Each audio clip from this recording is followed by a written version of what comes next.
Welcome to PFF Wire. I'm Doug Kyed, joined by Brad Spielberger. We are going live here on Friday to give you all the latest on news around the NFL, including some important injury updates before you have to set your rosters for fantasy before the weekend. But first off, Brad, how are you doing today? Yeah, doing well. And folks, keep an eye on Fridays now. We're gonna do these probably every Friday of the season before games, get you guys up to date on, like you said, fantasy start sits, everything that's relevant for every game coming into the weekend. Absolutely. And make sure to subscribe to this if you want to listen to it in podcast form as well. We are on Apple, we are on Spotify, we're on every podcast platform that matters, PFF Wire. And this will almost certainly be Monday, Wednesday, Friday moving forward here. But biggest news of the day just around the NFL before we get into those injury updates, Lamar Jackson playing through his contract. He will not sign a contract extension now until after this season. Kind of seemed like this is the way that it was going, but it did seem like there were some things up in the air over the last week or so. Yeah, it seemed like maybe they could find a way to get something done before week one, but I think this is a big deal. I mean, yes, they're going to use the franchise tag next year, but I put out there earlier the non exclusive franchise tag, meaning other teams couldn't sign him to an offer sheet, would be over $45 million, which is, a big cap and cash expenditure. And then if they go the exclusive, or excuse me, the non exclusive route and let other teams make an offer, does that suggest maybe they're open to letting him go and maybe they'll take the 2 first-round picks, or do they want to try to explore a trade? And so I think, yes, it sounds like Jackson wanted a fully guaranteed contract, which any team would probably balk at. But I think it's notable long-term for the Ravens. They couldn't get this done. Maybe they don't necessarily believe him taking big money. Can they still spend enough around him to be a competitor and a contender in this league with a pricey quarterback as well? It is an interesting situation for the Ravens. I think that it would have been the smart move for both sides to get something done before today's deadline. That being said, from the Ravens' perspective, currently you're looking at him playing through this year, which is $23 million. And then it would be about a $45 million exclusive franchise tag next season, and then $55 million the year after that. So for the next 2 years after this, you're looking at 2 years, about $100 million. And Aaron Rodgers is playing for $50 million a year. Russell Wilson is playing for nearly $50 million a year. And I would certainly expect Joe Burrow and Justin Herbert to sign deals after this season worth about $50 million per year. You add in the $23 million that Lamar Jackson's making this season. I know he probably would have made that amount of money anyway, even if he had agreed to a contract extension. But still, you're looking at 3 years, $123 million over the next 3 years, around $40 million per year. That's kind of a bargain for a quarterback like Lamar Jackson. So I'm not sure if this necessarily works to Lamar Jackson's favor or anything, but for the Ravens, if they weren't willing to do that fully guaranteed deal, this isn't exactly the worst path for them to keep him under contract and on their team for a market quarterback contract.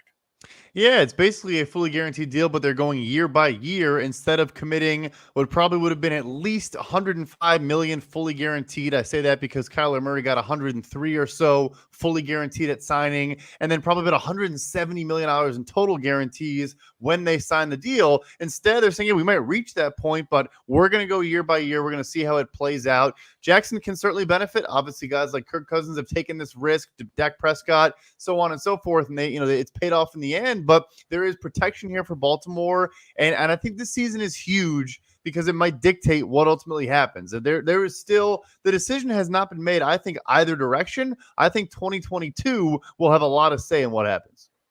Absolutely. Let's go through some injuries. We'll get to a kind of a Marcus Golden contract extension a little bit later, but I think that's quite not quite as big of news as some of these injuries out there. I want to start off with Packers wide receiver Allen Lazard. He is doubtful to play week 1 against the Minnesota Vikings. That game is in Minnesota. And this seems pretty major to me, especially since Robert Tonyan, he's expected to play. I think some beat writers said that they expect him to maybe be on a pitch count of some sort. But, I mean, it was only a few weeks ago where Aaron Rodgers was saying, Allen Lazard is our number 1 wide receiver. I want our wide receivers to be Allen Lazard, Randall Cobb, and Sammy Watkins. Now, this injury for Allen Lazard thrusts probably one of these young players. I would say most likely Romeo Doubs into the starting lineup there. And for all those DFS players out there, I was filling out some DraftKings lineups over the course of this week, and I went right down to the end. I wanted to see who the cheapest guys were. Romeo Doubs is the cheapest wide receivers. One of those cheap wide receivers, $3,000 if you're getting in DFS. So he could wind up playing a pretty big role for the Packers. But from a football perspective, the Vikings are going to be pretty solid this season. This game is in Minnesota. Not having your number one wide receiver is a big deal. It's a huge deal. And especially with Lazard, where, yes, he's, the number one receiver. He's also a top 5 run blocking wide receiver per our grading the last several years. I mean, he is a very important piece of this offense. And then some of the other guys that come in, Christian Watson, their second round pick, potentially. He did practice fully this week, but he's missed almost the lion's share of the offseason. You mentioned Robert Tonyan coming off a torn ACL. So all these guys, and David Bakhtiari did not practice today at left tackle. He might play, but probably not 100%. So at a certain point, it does start to add up. And I think it's important you mention they're still favored on the road at Minnesota, small favorites, -1.5. Over under at 47 points. So even with all these injuries across the entire roster, the Packers are still small road favorites. Maybe says a little bit about what the NFL and what Vegas thinks about this NFC North and just how much better the Packers are than everybody else. I'll kind of let you pick from this list in a minute, but it was just Kyle Shanahan just put it out there that George Kittle, the 49ers tight end, is officially questionable to play on Sunday. He did not practice this week, though, so we'll see if he's able to go with that injury, but doesn't seem great based on his practice status this week. Yeah, not great. And Aaron Wilson of Pro Football Network went so far as to say a source told him he's likely not going to play. Obviously, we'll see what ultimately happens there. But another big loss. Yes, they're playing the Chicago Bears. They're favored by a touchdown. Prior to this news, it could be a messy game with some weather and some rain, but it's a big loss again in both the run game and the pass game, much like Allen Lazard. Rookie Trey Lance, you need all the safety valves, and George Kittle is one of the better safety valves in every aspect of offensive football you can get. So another notable injury, no question. Was there another notable injury that you want to hop on here?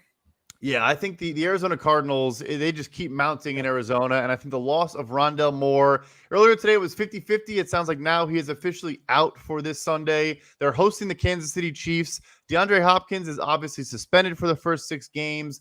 Zach Ertz also has been day-to-day and practicing some days. I think he did practice today but did not practice yesterday. If he does suit up, he's not 100%. I think we can say that without question. So it then comes down to newly acquired Marquise Brown. You then have A.J. Green, the corpse of A.J. Green. I mean, it's hard to keep up with this Kansas City Chiefs offense at full strength, let alone missing a bunch of weapons. So they're a 6-point home underdog, which for a playoff team last year is a lot. And it's just going to be tough sledding, and it's going to be hard to keep up with that Chiefs offense. Yeah, I think anyone who drafted Marquise Brown in fantasy is looking pretty good early on the season here, especially since he can reforge that connection with Kyler Murray this season. But I was expecting big things out of Rondale Moore, even more so before they traded for Marquise Brown. But definitely tough for him to lose out on week 1 when he was probably going to get significantly more playing time before DeAndre Hopkins came back from that suspension. I want to talk a little bit about that Ravens-Jets game. Ravens favored by 7 points at this point. J.K. Dobbins officially questionable to play in week 1.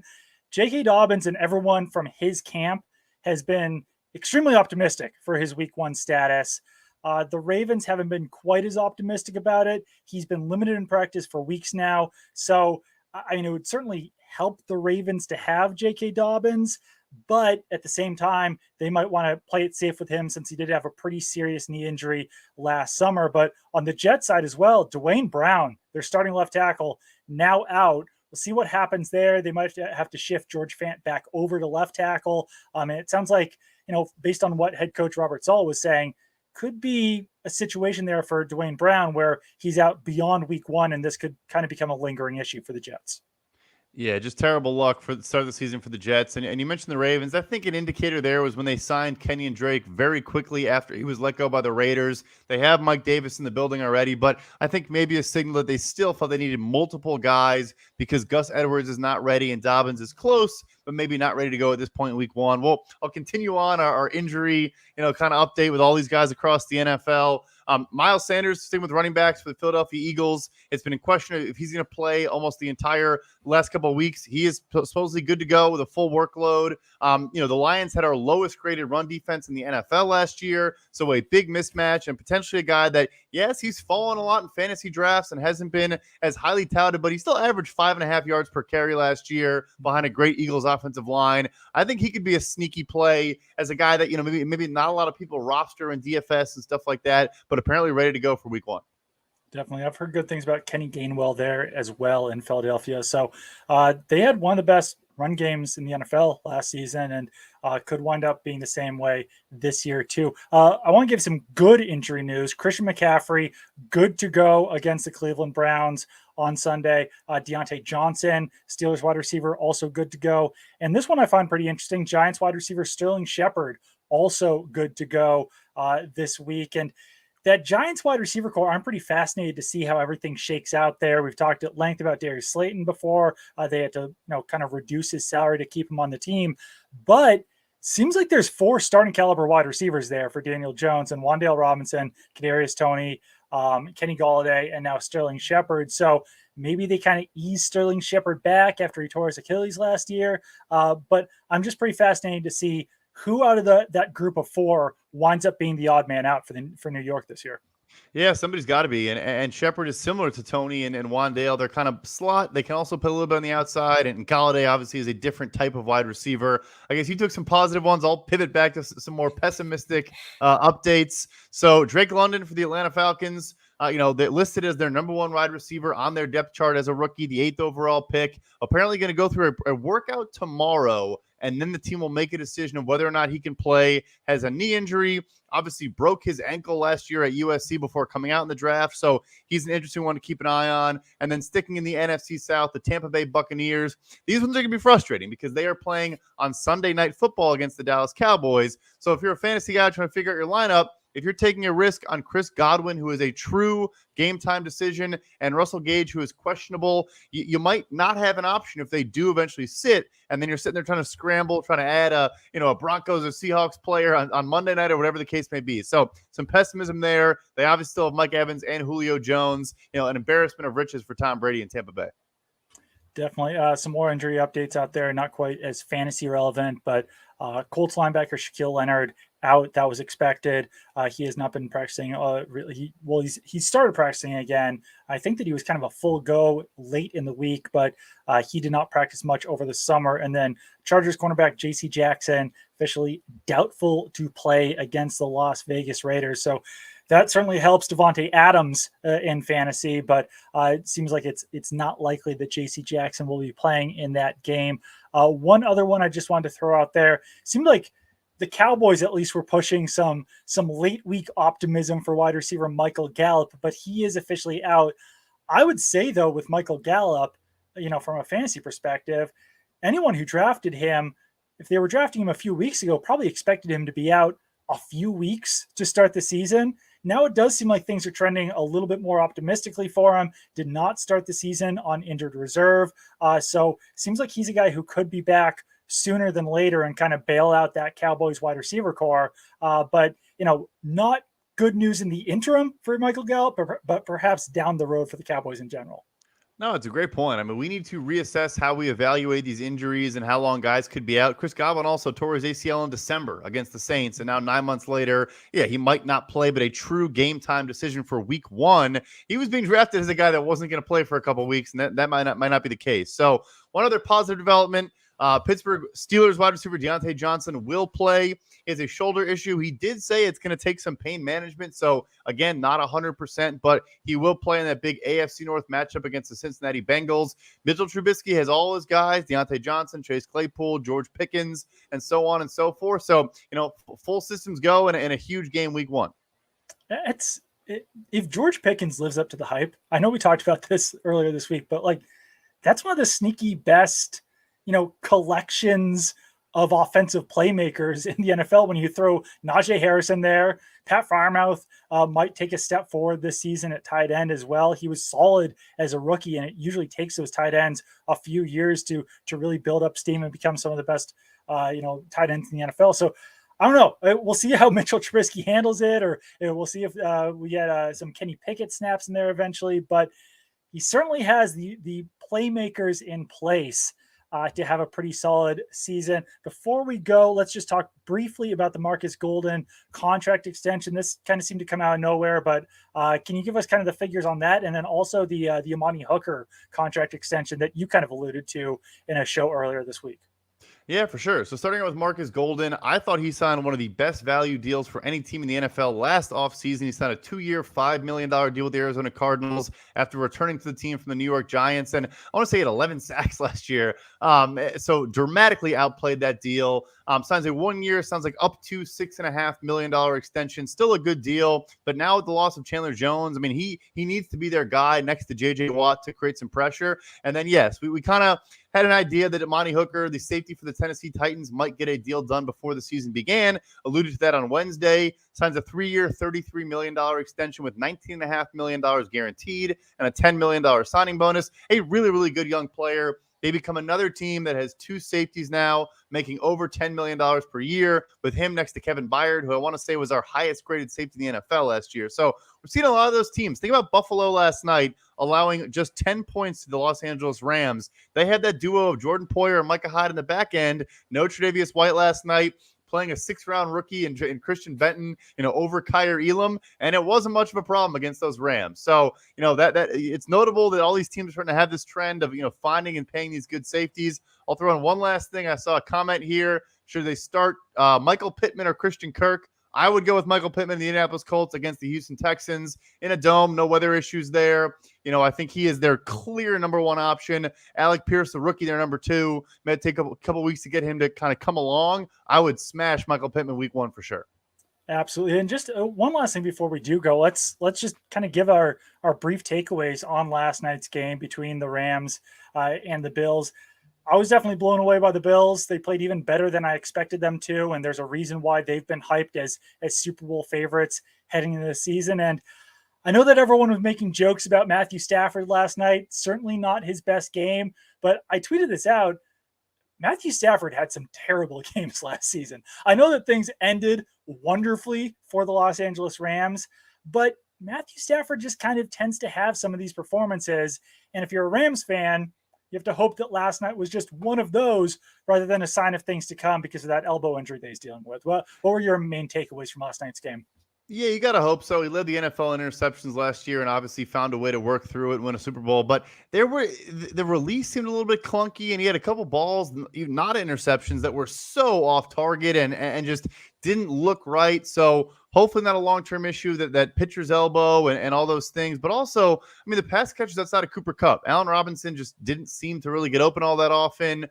Tutu Atwell dropped his first target of his career or of the season at least. And then played about 6 total snaps after that, I want to say. So there may be some moves they got to make. That offensive line, too, they lost, Austin Corbett at right guard. I thought the right guard, Coleman Shelton, played well, but on the left side, David Edwards struggled. Their new left tackle, the Andrew Whitworth replacement, and Joseph Noteboom allowed 8 pressures, according to our charting. So they have some question marks to figure out. But the key point, you said that the Buffalo Bills, the reigning Super Bowl champion in week 1 was 38-16-1 coming into this last night, and they got blown out. So that was a statement game for the Buffalo Bills. That new look defensive line is everything as advertised. Yeah, I think we'll give it a few weeks before we fully panic about that left tackle situation in Los Angeles.